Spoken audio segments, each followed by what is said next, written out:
A placa de vendido era de um vermelho agressivo, quase sangrento, contra o branco desbotado da cerca que eu mesmo pintei há 2 verões.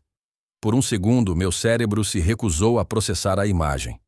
Aquela era a casa dos meus pais. A minha casa. O lugar onde aprendi a andar. Onde minha mãe plantou as roseiras que ainda floresciam teimosamente a cada primavera. Onde a marca da minha altura de criança ainda estava entalhada na moldura da porta da cozinha.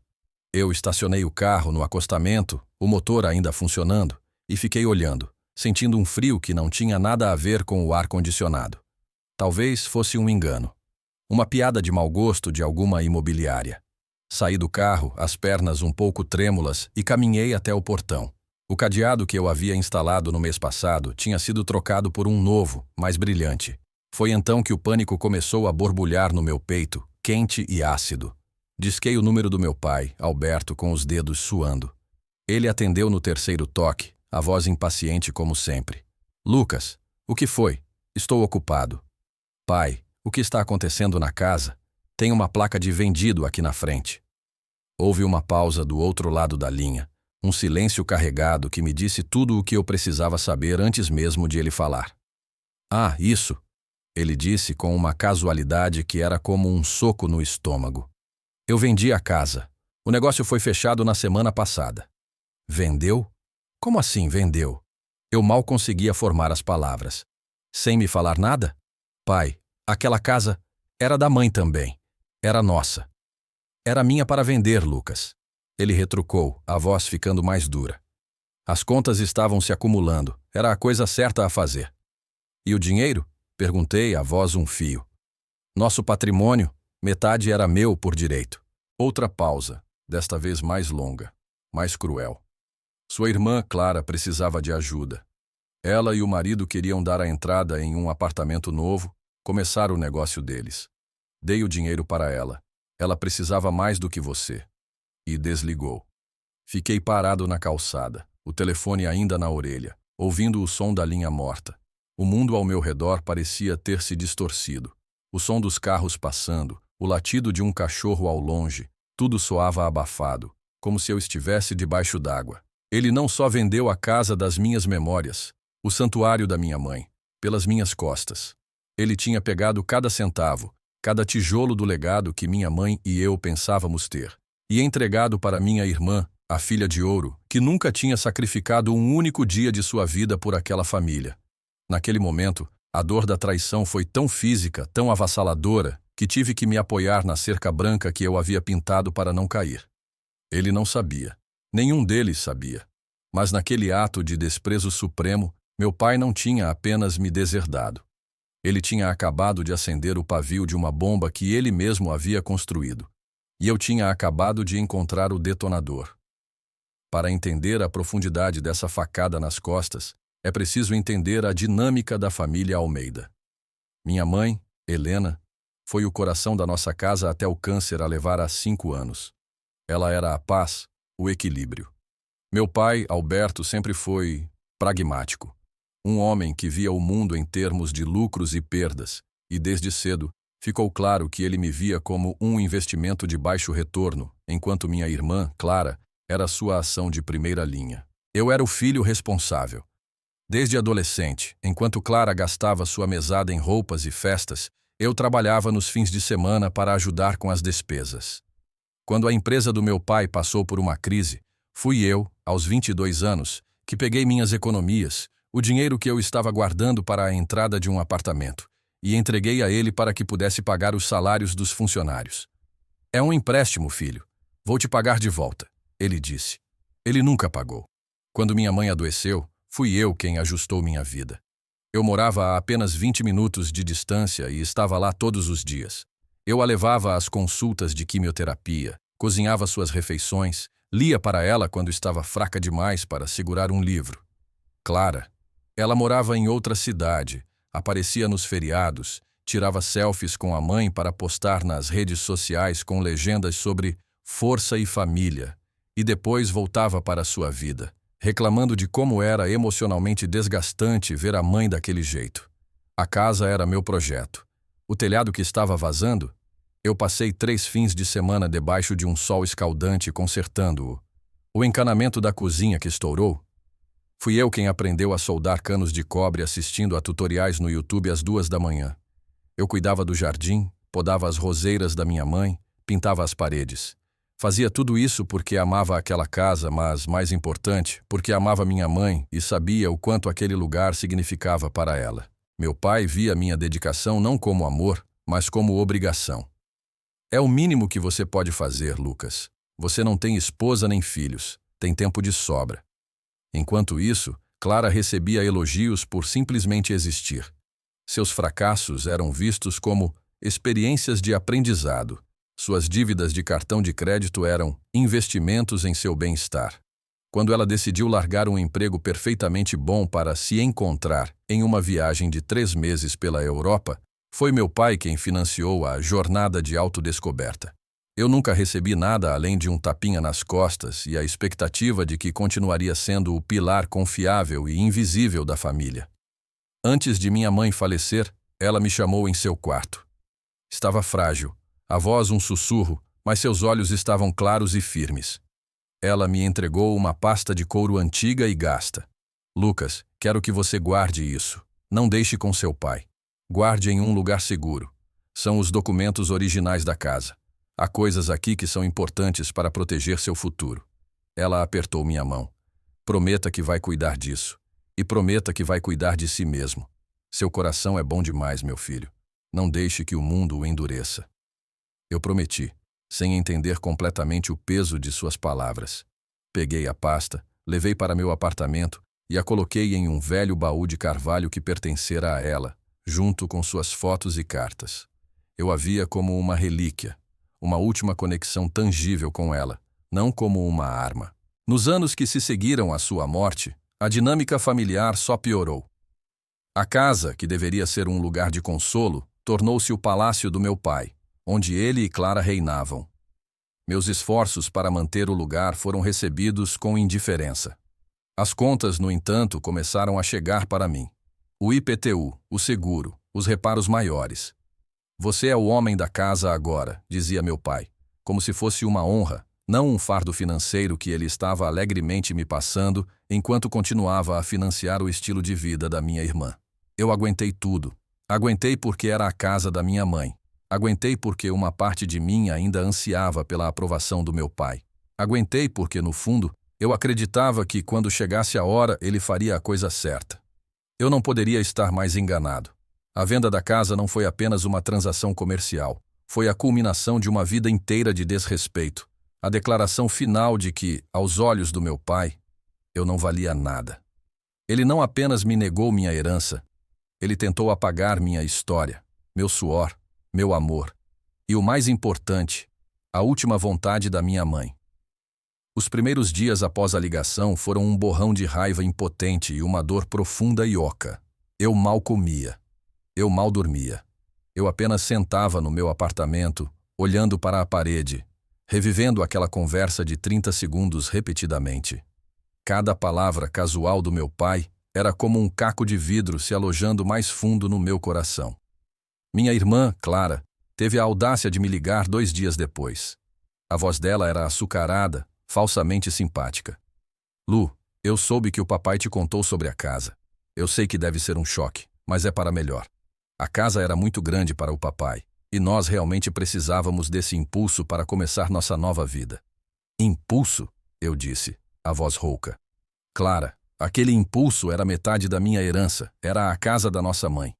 Ah, não seja tão dramático, ela bufou, a fachada simpática desmoronando instantaneamente.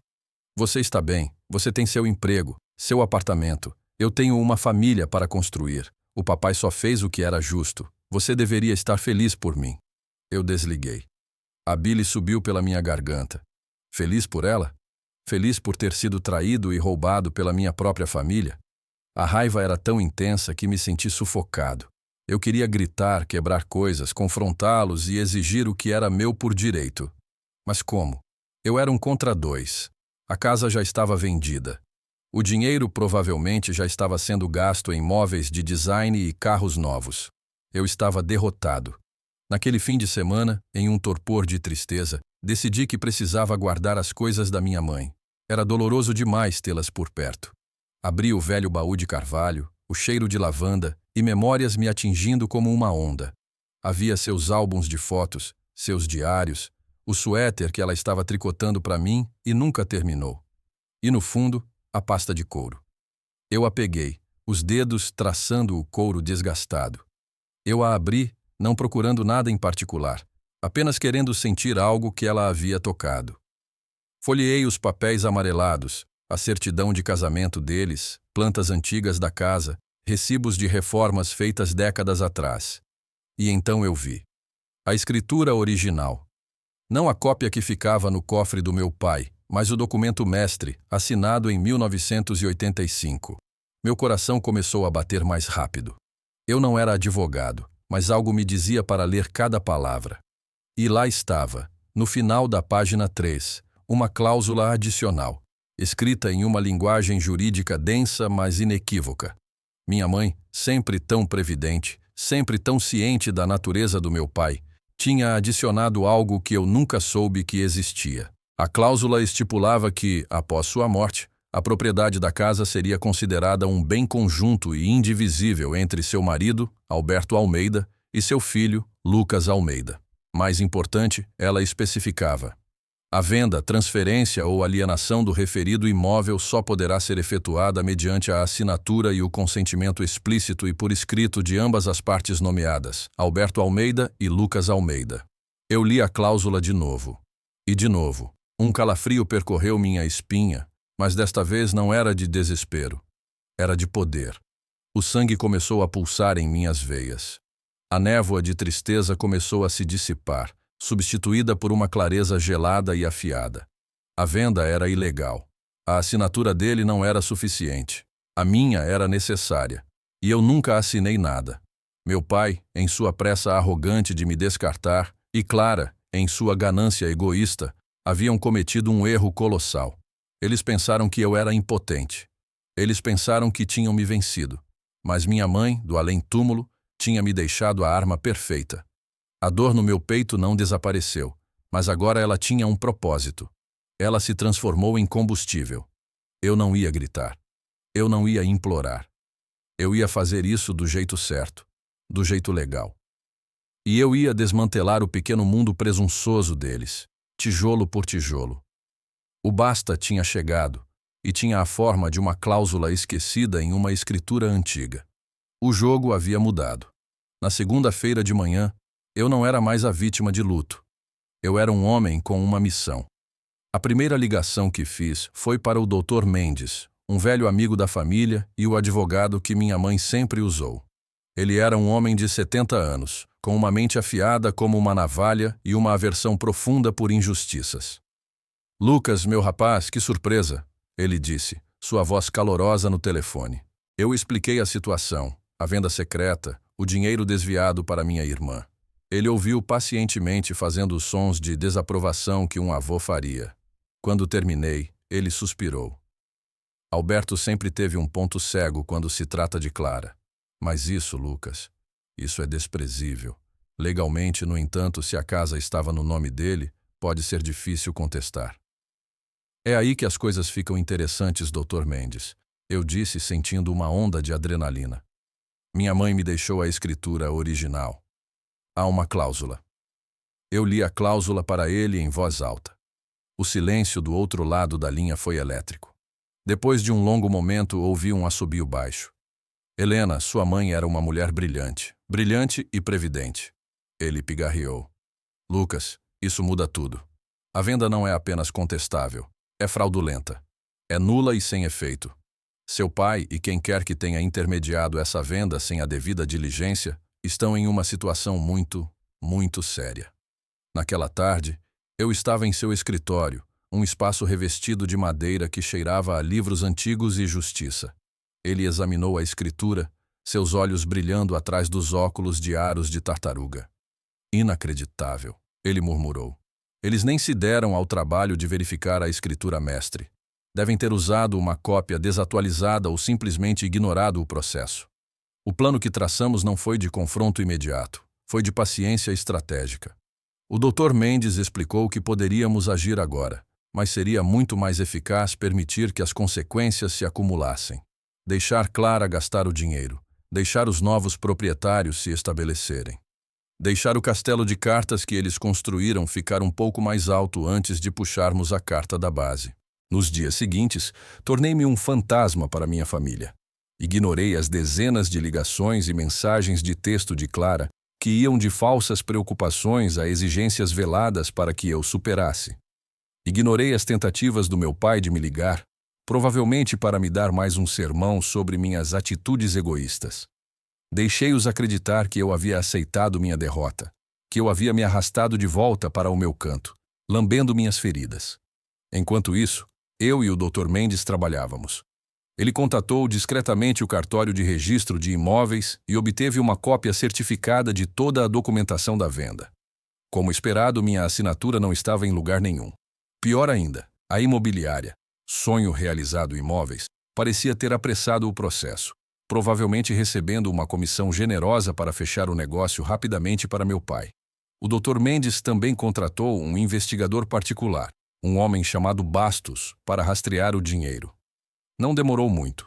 Clara e seu marido, Ricardo, já haviam dado uma entrada de R$400. 000 é Muma Apartamento Deluxo na Zona Sul. Oresto do dinheiro, cercade R$600 por mil, pois a casa foi vendida por 1 milhão. Estava sendo rapidamente consumido. Um carro novo para ele, uma boutique de roupas de grife para ela e uma transferência considerável para uma conta de investimento de alto risco. Eles estavam queimando o dinheiro como se não houvesse amanhã, e para eles não haveria. Minha transformação interna foi profunda. A dor ainda estava lá, uma brasa constante no meu peito, mas estava sobreposta por uma camada de determinação gelada. Eu estudava os relatórios do investigador e os documentos legais com uma precisão desapaixonada. Eu estava construindo meu caso, não com emoção, mas com fatos frios e irrefutáveis. Eu sabia que o clímax estava chegando. O Dr. Mendes me informou que os novos proprietários, uma jovem família chamada Oliveira, já haviam se mudado. Eles eram inocentes nisso tudo, e eu sentia por eles, mas eles eram uma peça necessária no xadrez que estávamos jogando. O plano era esperar exatamente 1 mês a partir do dia em que a venda foi registrada. Tempo suficiente para que o dinheiro fosse gasto. Tempo suficiente para que todos se sentissem seguros em suas pequenas mentiras. O Dr. Mendes preparou as notificações legais. Uma para meu pai, Alberto. Uma para minha irmã, Clara, e seu marido. Uma para a imobiliária Sonho Realizado. Uma para o cartório que registrou a venda. E uma, a mais delicada, para a família Oliveira. Na véspera do envio das cartas, olhei para uma foto antiga da minha mãe no meu criado mudo. Eu prometi que cuidaria de mim mesmo, mãe. Eu sussurrei para a foto. E eu vou. Estou fazendo isso por você também.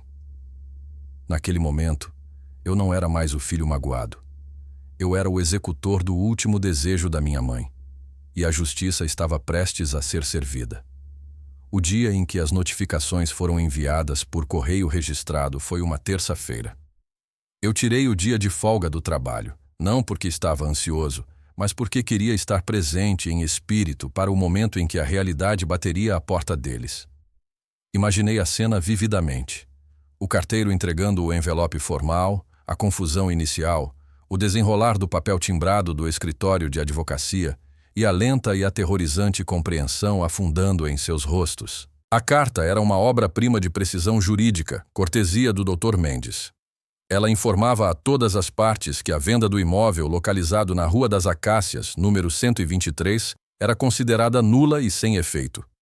Citava a cláusula específica da escritura original, a ausência da minha assinatura legalmente exigida e, portanto, a natureza fraudulenta da transação. Concluía com uma exigência formal de que todas as ações fossem revertidas e que a posse do imóvel fosse devolvida ao seu estado legal anterior, ou seja, a mim e ao meu pai como coproprietários. Para os novos proprietários, a família Oliveira, a carta era mais branda, explicando que eles foram vítimas de uma venda ilegal e aconselhando-os a procurar reparação legal junto ao vendedor, meu pai. A primeira ligação veio na quarta-feira de manhã. Era meu pai. A voz dele não era arrogante ou desdenhosa, era estrangulada pelo pânico. "Lucas, que diabos é isso? Que carta é essa de um advogado? Que brincadeira é essa? Não é brincadeira, pai, eu respondi, a calma na minha voz o desarmando completamente. É a escritura. A que a mamãe me deixou. Você precisava da minha assinatura. Isso é ridículo. Eu nunca ouvi falar disso. Sua mãe nunca... Ele parou. E eu podia quase ouvi-lo vasculhando sua memória. Talvez se lembrando de um detalhe esquecido. Uma conversa ignorada. Isso não pode ser real. É muito real. E a venda é ilegal. Você vendeu algo que não era inteiramente seu para vender. Ele começou a gritar. Uma torrente de acusações e ameaças. Que eu estava tentando destruí-lo. Que eu era um filho ingrato. Eu simplesmente esperei que ele terminasse. O Dr. Mendes, o advogado da mamãe, está cuidando de tudo. Se você tiver alguma dúvida, pode ligar para ele. Ah, e pai, acrescentei, saboreando cada palavra. Espero que a Clara não tenha gastado todo o dinheiro ainda. Os Oliveiras vão querer o dinheiro deles de volta, e como a venda é nula, eles têm todo o direito de processá-lo por cada centavo, mais danos. Desliguei antes que ele pudesse responder. A próxima a ligar foi Clara, chorando histericamente. Lucas, o que você fez? O que você fez? O banco congelou nossa conta. O Ricardo vai me matar. Estamos recebendo cartas de advogados. Você arruinou nossas vidas. Não, Clara, eu disse, a frieza na minha voz surpreendendo até a mim mesmo. Vocês arruinaram suas próprias vidas quando decidiram roubar minha herança. Você me chamou de dramático, lembra? Me disse para ser feliz por você. Bem, agora eu sou a sua realidade. Lide com isso. O caos que se seguiu foi exatamente como o Dr. Mendes previu. A família Oliveira, compreensivelmente apavorada e furiosa, contratou um advogado e entrou com uma ação judicial contra meu pai e a imobiliária. A imobiliária Sonho Realizado, cuja licença agora estava em risco, tentou jogar toda a culpa no meu pai, alegando que ele os havia enganado sobre a propriedade total do imóvel. O cartório estava sob investigação. Meu pai e minha irmã me bombardearam com ligações e mensagens, alternando entre súplicas chorosas e insultos furiosos. Convoquei uma reunião final, não por pena, mas porque eu queria olhar nos olhos deles quando o castelo de cartas desabasse completamente. Nos encontramos no escritório do Dr. Mendes. Meu pai parecia 10 anos mais velho. Clara estava pálida e abatida, o brilho da filha de ouro completamente extinto. Eu tenho uma proposta, eu disse, minha voz ecoando na sala silenciosa. A venda, como todos sabemos, é inválida. A casa ainda é legalmente 50% minha. No entanto, os Oliveiras estão em uma situação terrível e o dinheiro deles precisa ser devolvido. Eu me virei para Clara. Você recebeu R$1 milhão. Você devolverá essa quantia integralmente à família Oliveira. Se não tiver mais o dinheiro, terá que vender seu carro novo, suas roupas de grife, e seu marido terá que encontrar uma maneira de arranjar o resto. Não é meu problema. Ela soluçou. Nós não temos esse dinheiro, Lucas. Então vocês estão com um problema ainda maior, disse o Dr. Mendes, impassível. Eu me virei para meu pai. Quanto à casa, você perdeu todo o direito de tomar decisões sobre ela. Eu vou comprá-lo. Vou pagar a você pela sua metade o valor de mercado atual, menos todas as despesas legais que tive, os custos do investigador e uma compensação pelo estresse emocional que você me causou. Eu deslizei uma planilha detalhada pela mesa. Sua parte, depois de tudo, chega a R$10 mil. E estou sendo generoso. Meu pai olhou para o papel, o rosto uma máscara de descrença e derrota. Você tem outra opção, eu continuei. Podemos deixar a justiça seguir seu curso. Você pode ser processado por fraude, enfrentar acusações criminais e provavelmente perder tudo de qualquer maneira. A escolha é sua. Eles não tinham escolha. Eles sabiam disso. Naquele momento, no silêncio pesado daquele escritório, a justiça não foi apenas poética. Foi contratual. Foi assinada, selada e entregue, exatamente como minha mãe teria desejado. Eu não senti alegria, não senti triunfo. Senti uma calma profunda e resoluta. O peso de anos de injustiça finalmente havia sido levantado. Nos 6 meses que se seguiram, a vida mudou drasticamente. Meu pai, um homem quebrado, aceitou minha oferta e assinou a papelada, transferindo a propriedade total da casa para mim. Ele se mudou para um pequeno apartamento alugado, sua arrogância substituída por um silêncio amargo. Nossa relação, o que restava dela, era inexistente. Clara e seu marido foram forçados a vender quase tudo o que possuíam para pagar a família Oliveira. O apartamento de luxo nunca se materializou. A boutique de grife faliu. O relacionamento deles, construído sobre uma base de ganância e mentiras, desmoronou sob a pressão. Eles se separaram, e a última vez que ouvi falar dela, ela havia voltado a morar com nosso pai, os dois compartilhando um apartamento apertado, um lembrete diário de suas péssimas escolhas. Eu, por outro lado, senti que podia respirar pela primeira vez em anos. A primeira coisa que fiz depois que a poeira baixou foi ir até a casa. A família Oliveira, grata por ter seu dinheiro de volta, já havia se mudado. A placa de vendido tinha sido removida. Entrei na casa vazia, o eco dos meus passos no chão de madeira. As paredes que eu pintei, o chão que eu encerei, o jardim que eu cuidei. Não era mais um lugar de dor ou traição, era meu. Meu por direito, meu por suor, meu por justiça. Decidi não vendê-la. Em vez disso, comecei um projeto de renovação, não para apagar as memórias da minha mãe, mas para honrá-las, construindo algo novo e bonito sobre a fundação que ela me deixou. Passei os fins de semana lixando pisos, modernizando a cozinha, replantando as roseiras dela. Cada tarefa era terapêutica, uma forma de recuperar não apenas uma propriedade, mas a mim mesmo. Eu não estava mais vivendo na sombra das expectativas ou do desprezo de ninguém. Alguns podem dizer que fui duro, que fui implacável com minha própria família. Mas o que eles fizeram não foi um simples erro. Foi uma traição calculada da confiança mais sagrada. Eles não me deixaram escolha, a não ser lutar pelo que era certo. Ao fazer isso, não apenas recuperei minha herança, mas também minha dignidade e minha liberdade. Hoje a casa está cheia de luz e vida nova.